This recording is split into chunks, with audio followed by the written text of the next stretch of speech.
կա բավական լուրջ դաշտ համագործակցության համար։ Կա բավական լուրջ դաշտ նաև թեզերի սինխրոնիզացման, լրատվական միջոցների հետ աշխատելու նաև առումով։ Իսկապես սա բանը բացառիկ իրավիճակ է։ Եվ սա ևս մի հանգամանք է, որը հնարավորություն է տալիս եւ ավելի մեծ լավատեսություն է հաղորդում այն հանգամանքին, որ հնարավոր է ձևավորել խոշոր նախընտրական բլոկեր։ Քանի որ ֆունդամենտալ հարցերի շուրջ իսկապես մոտեցումները նույնանման են։ Առաջ պայքարը ոնց է եղել։ Անձերի միջև ծրագրերի մի քիչ ավելի լիբերալ, մի քիչ ավելի սոցիալիստական, այսպես էր։ Ես չեմ հիշում, որ ինքս մասնակցել եմ մի քանի նախընտրական արշավների։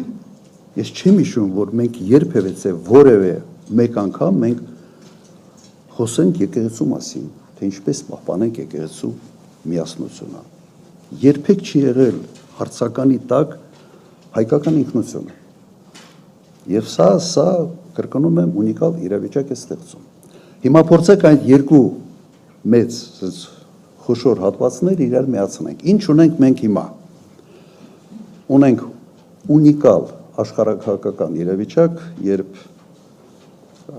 խոսքը գնում է ոչ թե իրավունքի ուժի մասին, այլ ուժի իրավունքի մասին եւ ուժը միջազգային հարաբերություններում լեգիտիմացնում է ամեն ինչ։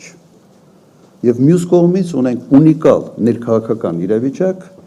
բացատրությունը այդ իրավիճակի արդեն տվեցի։ Եվ ձեր հետ միասին բոլորս մտնում ենք նախընտրական շրջան։ Հիմա այդ երկու sense ունիկալ իրավիճակները